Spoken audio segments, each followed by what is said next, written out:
Rexus moved faster than any creature. His size had a right to move, and his armored claws slashed through the air where Una had been standing a heartbeat before she rolled aside and felt the wind of his attack pass over her head, and a Yiji ice-guided her counterattack with perfect precision.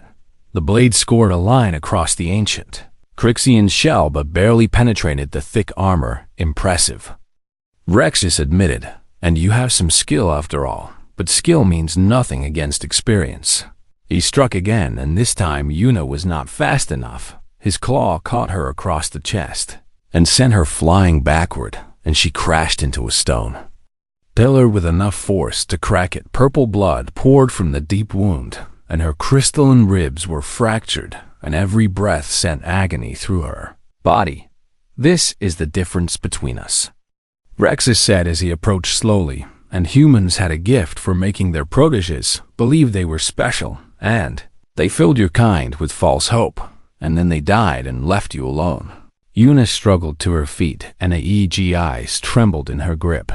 You know nothing about humans, she gasped. I know they are extinct, Rexus replied with satisfaction, and I know that every world they tried to protect eventually fell. And I know that their precious guardian spirit was just stubborn stupidity dressed up in noble words. He raised his claw for the killing blow. And now you will die just like they did, and alone and forgotten and pointless. Una felt Captain Yoon's memories flooding through her mind, and she experienced the captain's final moments as if they were her own. She felt Yoon's wounds and her exhaustion and her knowledge that she was about to die. But she also felt something else. She felt the captain's absolute refusal to stop protecting others, and her determination to fight until her last breath, and her certainty that her sacrifice would mean something someday. You want to know what made humans special, Una said, and her voice was weak but clear. Rexus paused with his claw raised above her head. They never fought for themselves, she continued, and they fought for everyone else. And that is why they never gave up, and that is why they could not be broken. She looked up at the monster who had killed her world's protectors and felt no fear. And that is why you will never truly defeat them. The Aege's eyes blazed with golden light brighter than anything it produced before, and Una felt strength pouring into her broken body. It was not her own strength. It was the strength of 1,000 human guardians who had faced death with the same courage she now found within herself. She moved. Rexus brought his claw down, but she was no longer there. And she was beside him, and Aege's was buried deep in the gap between his armor plates. The Crixian war leader screamed and staggered backward and stared at the blade protruding from his side with disbelief. Impossible, he gasped, and no Vellani has ever wounded me. I am not just Vellani anymore, Una replied, and she twisted the blade and felt it find vital organs. Rexus fell to his knees, and his compound eyes flickered with pain and confusion. How? He demanded. And how can you still fight, and you are broken and bleeding, and you should be dead? Una pulled Aegis free and stood over the dying war leader. Because I have something worth fighting for, she said simply. Rexus looked up at her, and for the first time in his long life, he understood what he'd been facing all along. Not a species or a technology or a tactical doctrine, but something far more dangerous in idea. He collapsed, and his ancient body finally surrendering to the wounds that should have killed him centuries ago. The Crixian soldiers, who had been watching from a distance, transmitted the war leader's death to the fleet. Above, panicked communications flooded the airwaves. As commanders realized what had happened, Grand Commander Rexus is dead and killed by a single hostile wielding a human weapon, and all forces retreat and repeat all forces. Retreat immediately. The dropships lifted off one by one and abandoned the ground they had claimed and returned to the fleet that had seemed so invincible just hours before. Una watched them go and felt her body finally beginning to fail. She had pushed herself far beyond any reasonable limit, and the wounds she had ignored during the battle now demanded payment. She fell to her knees, and AEG eyes clattered to the ground beside her. Guardian status critical. The blade reported with something that sounded like worry, and recommend immediate medical attention. Did we win? Yuna asked weakly. The Crixian fleet is withdrawing. AEG eyes confirmed, and they are transmitting warnings throughout the galaxy about the human weapon, and they will not return to this world. Yuna smiled and tasted blood in her mouth. Good. She whispered. She heard footsteps approaching and looked up to see Tarak running toward her with medical supplies in his arms. Behind him came a stream of Vellani citizens emerging from their shelters, and their crystalline faces showed wonder and gratitude and something that looked like hope. You did it. Tarak cried as he knelt beside her and began treating her wounds, and you actually defeated them. The humans did it. Yuna corrected him, and I just carried their legacy. The High Chancellor approached slowly, and his expression carried shame and awe in equal measure. We owe you everything, he said, and we owe the humans everything, and we can never repay that debt. Yuna reached for Aegis and felt the blade respond to her touch. You can start by remembering them, she said, and build a memorial and teach your children what they sacrificed and never forget what they did for us. We will. The Chancellor promised. In the weeks that followed, the Vellani constructed a great monument in the central plaza, and it bore the names of every human guardian who had died defending their world. Yuna stood before it on the day of its dedication and felt Captain Yoon's presence within the blade. Was this what you hoped for? She asked silently. It is more than I ever dreamed. Aegis replied, and the warmth in its voice carried echoes of a woman who had died believing in the better nature of those she protected. What now?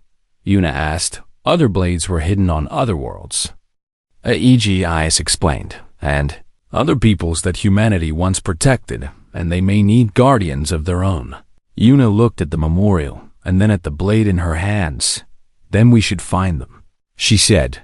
She turned and walked toward the spaceport, where a ship was being prepared for her journey. The Vellani people lined the streets and watched her go with reverence in their eyes. They were no longer a people who had betrayed their protectors. They were a people who had produced a new guardian to carry on the legacy of those who came before, and across the galaxy the Crixians spread warnings about what they had witnessed. Humanity was gone, they said, but somehow their spirit endured in the hands of those they had once protected. The guardians were returning, and the galaxy would never be the same. The Crixian dropships descended through the burning sky like metal locusts, and their engines screamed as they tore through the atmosphere of Vareth. Prime Yuna stood alone at the edge of the capital city and watched the invasion begin with eyes that saw more than any Vellani had ever seen before. Aegis ice hummed in her hands and fed her information about enemy numbers and weapon types and tactical formations. 17 dropships in the first wave, the blade reported, and approximately 300 ground troops with heavy armor support, and they are targeting the government district. They want to cut off the leadership. Yuna observed, and tactical knowledge that was not her own guided her thoughts and standard Crixian doctrine for planetary subjugation. Correct. Aegis confirmed, and Captain Yoon developed counter-strategies for exactly this scenario. Yuna felt the captain's memories rising in her mind, and she saw Crixian invasions through human eyes and understood their weaknesses as only a veteran warrior could. The Crixians were strong and numerous and brutal, but they were also arrogant and predictable, and they did not expect resistance. She moved toward the landing zone with speed that surprised even herself, and her crystalline legs carried her faster than any Vellani had ever run before. The first Crixian soldiers emerged from their dropships and began securing the perimeter, and their compound eyes scanned for threats but found nothing. They did not see Yuna until she was already among them. Aegis sang through the air and carved through Crixian armor as if it were made of paper, and the blade knew exactly where to strike for maximum damage. 3 soldiers fell before the others even realized they were under attack. Contact. A Crixian officer screamed, and one hostile and unknown species and engaging. They opened fire with plasma weapons, but Yuna was no longer where they aimed, and human combat instincts moved her body. Before her conscious mind could even process the threat, she rolled beneath the plasma bolts and came up slashing in another. Crixian fell with a cry of shock and pain. Impossible! The officer shouted. And she moves like a human, but she is crystalline. And what is she? I am a guardian. Yuna answered, and her blade found his throat. The remaining soldiers fled back toward their dropship and transmitted panicked warnings to the fleet above. Enemy combatant on the surface and request immediate reinforcement, and she carries a human weapon. Yuna did not pursue them, and she knew that killing a few soldiers would not stop the invasion. Instead, she moved toward the government district where the main Crixian force was gathering. The streets of the capital were empty, and the evacuation had been successful, and Volani. Citizens huddled in underground bunkers while their world was invaded above them.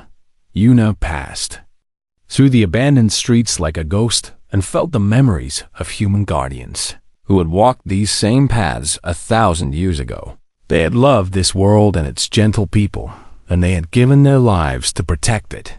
She would not let their sacrifice be meaningless. The government district was already occupied when she arrived, and Crixian soldiers had established defensive positions around the council building, and heavy weapons platforms guarded every approach. Estimated enemy strength is 200 soldiers with armored support. The EGI is reported, and direct assault would result in your death. Then I will not assault directly. Yuna replied she studied the Crixian positions and felt tactical algorithms running through her enhanced mind. They are expecting an organized military response. She realized, and they have prepared for an army. They have not prepared for a single guardian. AEGI agreed. Yuna climbed the side of a building with strength she had never possessed before and moved across rooftops toward the enemy position. The Crixians watched the streets below and never thought to look up. She dropped into their midst like a crystalline thunderbolt, and Aegis blazed with golden fire as she cut through their ranks. Soldiers screamed and weapons discharged wildly as the Crixians tried to track an enemy who moved too fast to follow. Yuna fought with skills that came from 1,000 different warriors, and each human guardian who had ever wielded the blade contributed to her deadly dance. She was not stronger than the Crixians, and she was not tougher or more numerous, but she was determined in a way they could not understand, and every time she should have fallen, she somehow kept moving. Fall back. A Crixian commander ordered, and fall back and regroup.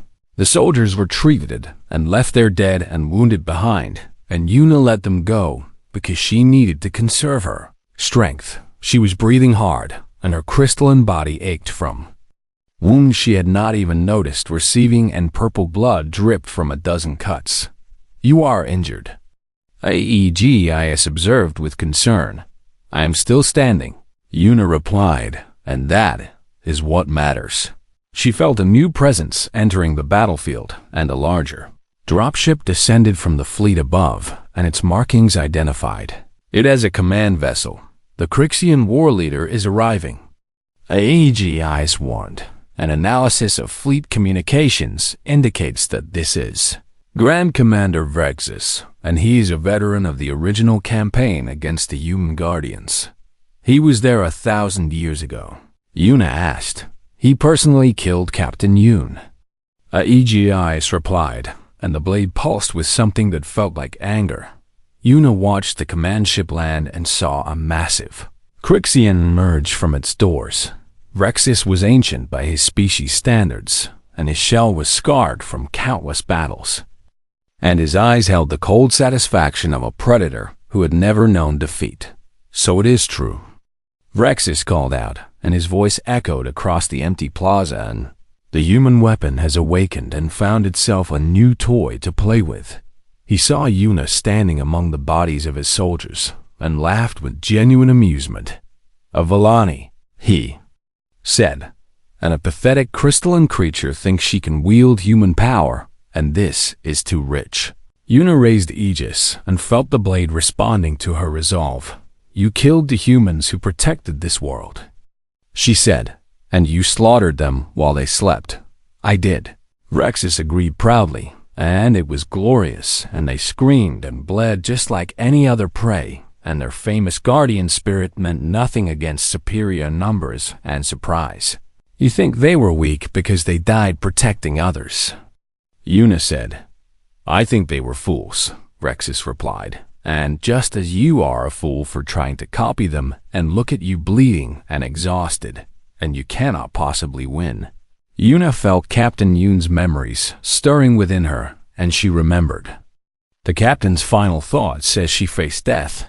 Humans were never about winning, Yuna said quietly, and they were about not giving up. She charged at the Crixian war leader, and Aegis burned with golden light, and the final battle for Vareth Prime began. The great hall of the Vellani High Council was filled with crystalline bodies, pressed together in fear, and the emergency sirens had been wailing across the capital city for hours.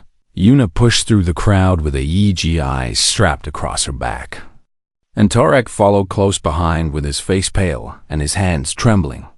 The council members sat on their elevated platform and looked down at the gathered citizens with expressions that mixed terror with denial. There was no need for panic, the High Chancellor announced, and his telepathic voice boomed through the minds of everyone present. And we have sent diplomatic messages to the approaching fleet, and we are confident that a peaceful resolution can be reached. Yuna felt anger rising in her chest as she listened to the same cowardly logic that had doomed the humans 1,000 years ago. They tried to negotiate with the Crixians before, she thought bitterly, and it did not work then, and it will not work now. She pushed forward until she reached the base of the council platform, and the guards moved to stop her, but something in her eyes made them hesitate. I must speak, Yuna called out, and her voice echoed through the silent hall. The High Chancellor looked down at her with irritation, and his crystalline brow furrowed with disapproval. You are an archivist apprentice, he said dismissively, and this is a matter for the council, and you will return to your place. This is a matter for everyone, Yuna replied, and she reached behind her back and drew a EGIs from its sheath. The blade blazed with golden light, and gasps rippled through the crowd as the ancient weapon revealed itself. Do you know what this is? Yuna asked, and she held the blade high for all to see. The council members recoiled in horror, and the High Chancellor gripped the arms of his chair with white knuckles. That was sealed away, he hissed, and that was never supposed to be found. And how dare you bring that cursed thing into this hall? Cursed, Yuna repeated, and this blade is not cursed, and this blade is a reminder of the greatest shame our people have ever known. She turned to face the crowd and felt a HFY lending her strength through their growing bond. 1,000 years ago, humans came to our world, she announced, and they came because we asked for help, and because the Crixian Empire was destroying our colonies and killing our people.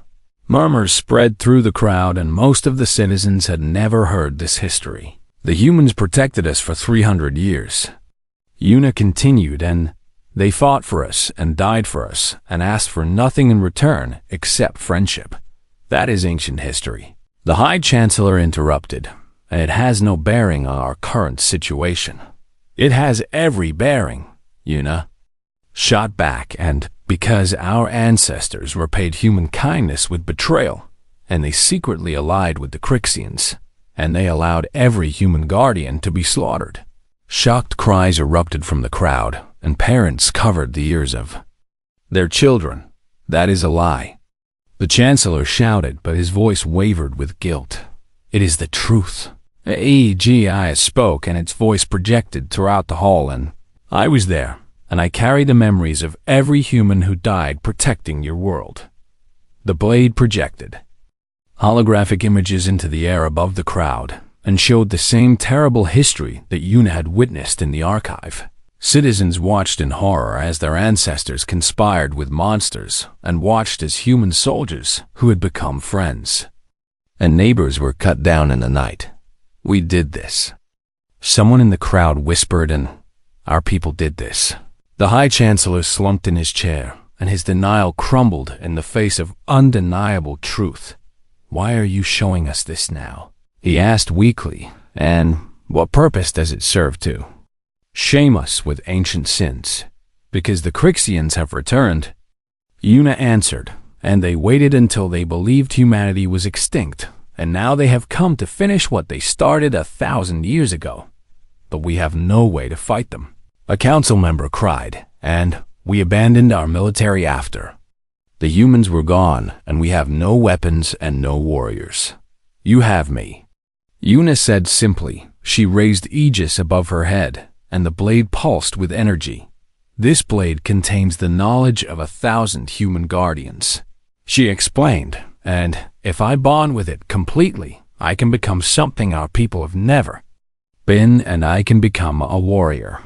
One warrior against an invasion fleet.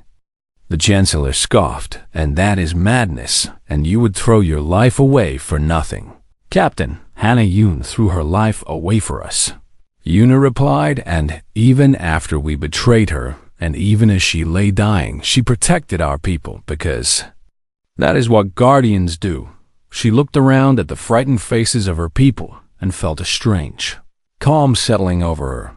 I am not asking for permission, she said, and I am telling you what I am going to do, and if I fail, then at least I will have tried, and at least won. Vellani will have stood against the darkness. She gripped the blade with both hands and felt Aegis responding to her determination. Begin the bonding. She said quietly, Are you certain? Aegis asked in her mind, and this process cannot be reversed, and you will carry human memories and instincts for the rest of your life. I am certain. Una replied. The blade erupted with golden light, and Una felt energy flooding into her crystalline form. Memories that were not her own crashed through her mind like waves against a shore, and she saw through the eyes of 100 different humans. She felt their courage and their fear and their unbreakable determination to protect those who could not protect themselves. She experienced their training and their battles and their quiet moments of doubt that they always overcame. And beneath it all she felt their love and their love for each other, and for the innocent people they had sworn to defend.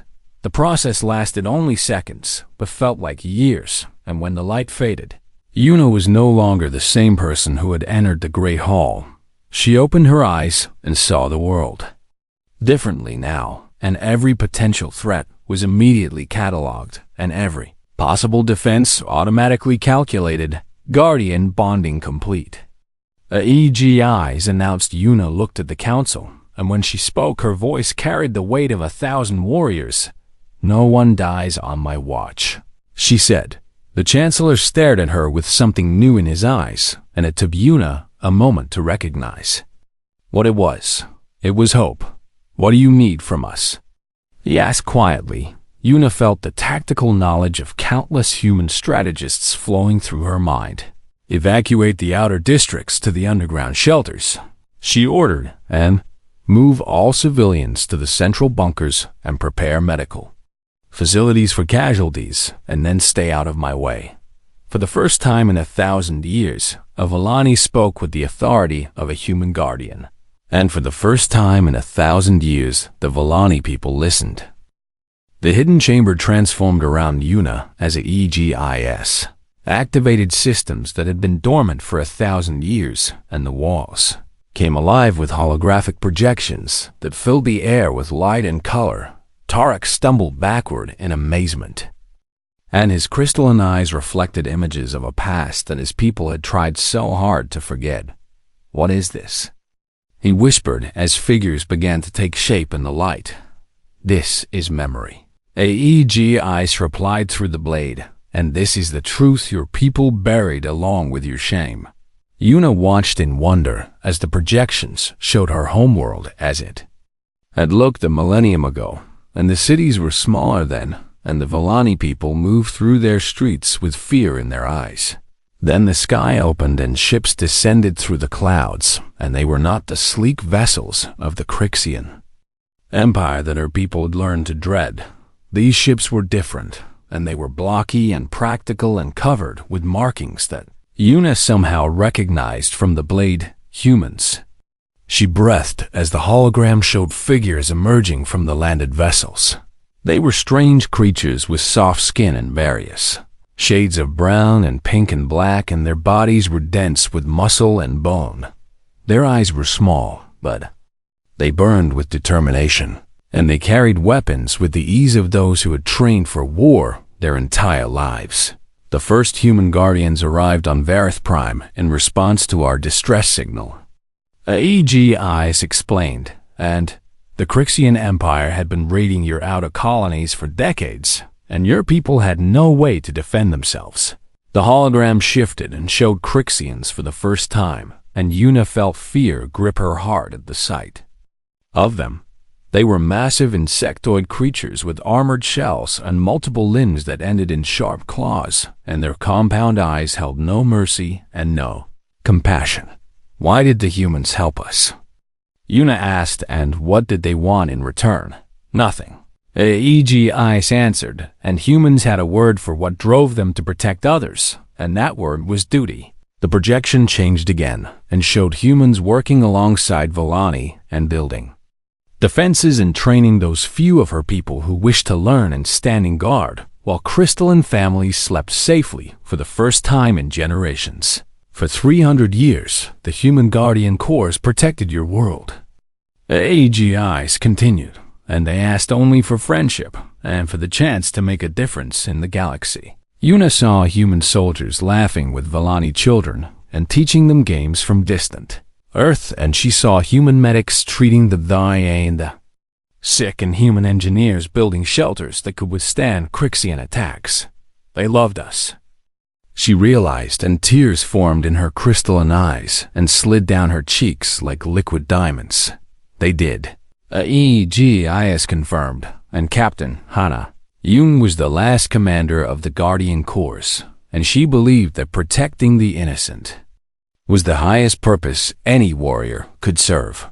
The hologram focused on a single human woman with dark hair and fierce eyes and a smile that could warm the coldest heart. This was Captain Yoon, and she moved through the images with confidence and compassion, and Una felt an instant connection to this long-dead warrior. She was remarkable. Una said softly, "She was human." AEGIS replied, and that was enough?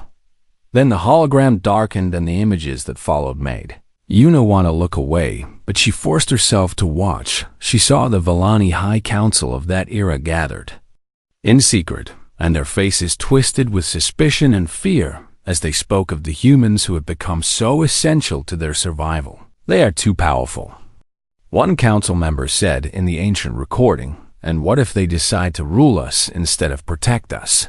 We can't trust outsiders forever." Another agreed, and the Crixians have offered peace if we simply remove the human presence from our world. Una watched in horror as her ancestors made their terrible choice, and they sent secret messages to the Crixian Empire, and they revealed the locations of human outposts and patrol routes. The ambush came on a night that should have been peaceful, and Crixian forces struck every human position simultaneously, and the guardians who had protected Varith Prime for centuries were slaughtered in their sleep. No. Una cried out, and how could they do this? The hologram showed Captain Yoon fighting desperately as her soldiers fell around her, and she was wounded again and again, but she refused to stop. She could have escaped, AEGIS said, and her ship was ready, and I told her to flee, but she would not abandon the Volani civilians who were caught in the crossfire. Una watched the captain carry crystalline children to safety while her own blood stained the ground, and she saw Yoon take wounds that should have killed her instantly, but somehow keep moving. Why? Una asked through her tears, and we betrayed her, and we killed her people. And why did she still protect us? because that is what guardians do. Aegis answered. In her final moments, Captain Yoon sealed me away and she programmed me to sleep until your people truly needed protection again. The hologram showed the captain speaking her last words as she placed the blade in its case. They acted from fear. Yoon said in the recording, and her voice was weak, but her eyes were clear, and fear makes people do terrible things, and I will not let my last act be hatred. She forgave us. Tarek whispered from where he knelt on the floor, and his voice was broken with shame. Her final command to me was forgiveness. Aegis confirmed, and she believed that someday a Vellani would rise who was worthy of carrying on the Guardian legacy, and she hoped that her sacrifice would not be meaningless. The hologram faded and the chamber fell silent, except for the soft hum of the blade. Yuna stood motionless as she processed everything she had witnessed, and her heart ached with grief for the humans who had died protecting her ungrateful ancestors. Why have you awakened now? She finally asked, and what threat have you detected? The Crixian Empire has returned. Aegis replied, and they have monitored this sector for centuries, and they waited until they were certain that humanity had been eliminated from the galaxy, and now they believe no one will stop them. Yuna finished correct. Aegis said, and a Crixian invasion fleet entered your system 6 hours ago, and they will reach Vareth Prime within 2 days. Tarek rose to his feet, and his expression was one of complete despair. We have no military, he said, and we have no weapons and no warriors, and we abandoned all of that after the humans were gone, because we thought the Crixians would leave us in peace. They lied. Aegis stated simply. Yuna looked down at the blade in her hands and felt its warmth spreading through her crystalline form. What can we do? She asked, and how can we possibly defend ourselves? You cannot. Aegis answered, but I can teach you, and I contain the combat knowledge and tactical memories of every human guardian who ever wielded me, and together we might have a chance. What do you mean together? Yuna asked. The blade requires a living bearer to function at full capacity. Aegis explained, and if you bond with me completely, you will gain access to 1,000 years of human warrior experience, but the process will change you forever. Yuna felt fear and hope battling within her chest, and she knew that this choice would define the rest of her life. The Crixians are coming, she said quietly, and my people cannot fight, and someone has to stand between them and destruction. She gripped the blade tighter and felt its energy responding to her determination. Tell me what I need to do, she said, and her voice did not waver. Aegis pulsed with golden light, and Yuna felt the beginning of something extraordinary stirring in her soul. The underground archive smelled like dust and forgotten centuries when Yuna Sereth descended the ancient stone steps with her lantern held high above her head. She was young for an alchemist apprentice, and her crystalline blue skin caught the light and scattered it across the dark walls, like tiny stars dancing in the shadows. The archive of forgotten wars was a place most Vellani avoided, and the sealed chambers beneath the capital city held records that the High Council preferred to keep buried in darkness forever. But Yuna had always been curious, and her mentor Tarek had sent her to catalog old relics that had not been touched in generations, just old weapons and broken things. Tarek had told her with a dismissive wave of his translucent hand, and his telepathic voice had carried a hint of unease that Yuna pretended not to notice. The Vellani were a peaceful species known throughout the galaxy for their wisdom and their wisdom, ability to share thoughts through touch, and they had no use for weapons anymore. Their crystalline bodies were beautiful but fragile, and their minds were sharp, but their bodies were weak. And that was simply the nature of their kind. Yuna walked deeper into the archive and past rows of sealed cases containing relics from wars her people no longer spoke about, and the dust on the floor showed that no one had walked this path in many, many years. She stopped when her lantern revealed a section of wall that looked different from the rest, and the stones here were newer than the ancient ones around them, as if someone had sealed this passage after the archive was built. Her curiosity burned brighter than her lantern, and she pressed her hand against the wall and felt the stone shift beneath her touch.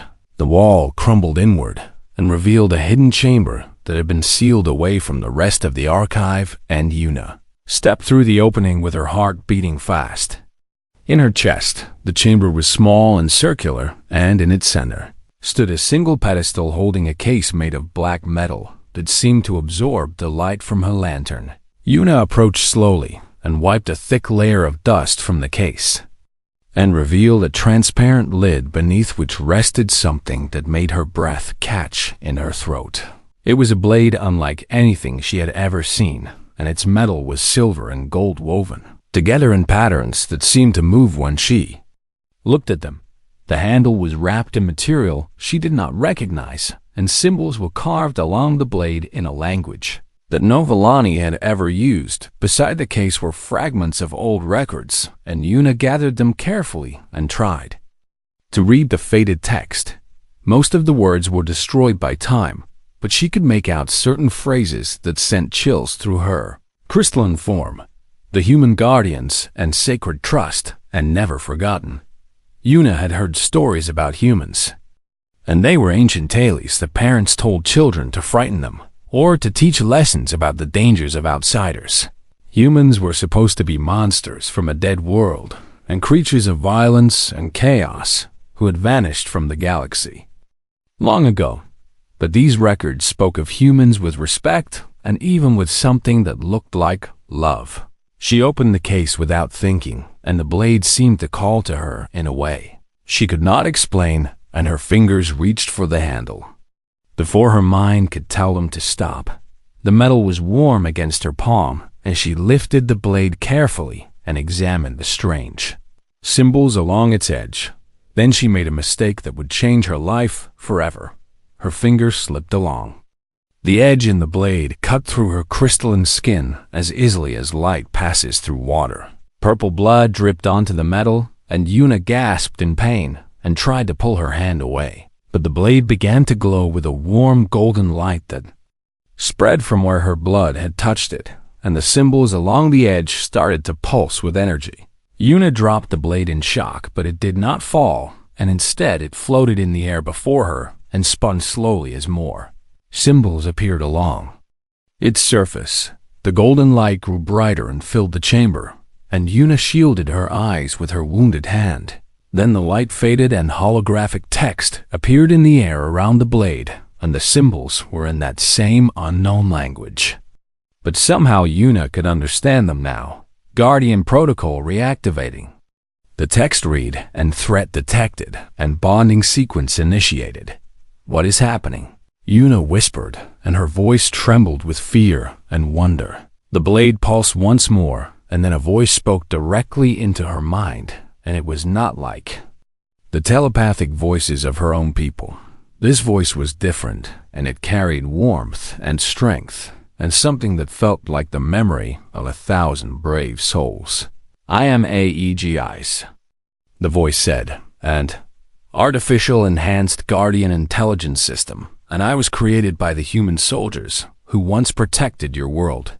Humans protected us." Yuna asked, and her confusion was clear in her thoughts. "For 300 years. AEGIs replied, "until your ancestors made a terrible mistake." Before Yuna could ask what that mistake was, she heard footsteps on the stairs behind her, and she turned to see her mentor, Tarek, standing in the doorway of the hidden chamber. His crystalline face was pale with horror, and his telepathic voice screamed into her mind with a force that made her stumble backward. "What have you done?" Tarek cried. "And that blade was never supposed to be found, and it was sealed away for a reason." "I did not know," Yuna said, "and was hidden behind the wall, and I just wanted to see what was inside." Tarek rushed forward and grabbed her shoulders, and his eyes were wide with fear. "You have awakened something that should have stayed asleep forever," he said, "and The High Council sealed that blade away after our ancestors committed the greatest sin in our history. What sin? Una demanded, and an EGI spoke of humans who protected us, but I have never heard of such things. Tarek looked at the glowing blade with shame burning in his eyes. 1,000 years ago, humans came to our world, and they were warriors from a distant planet who offered to defend us from the Crixian Empire.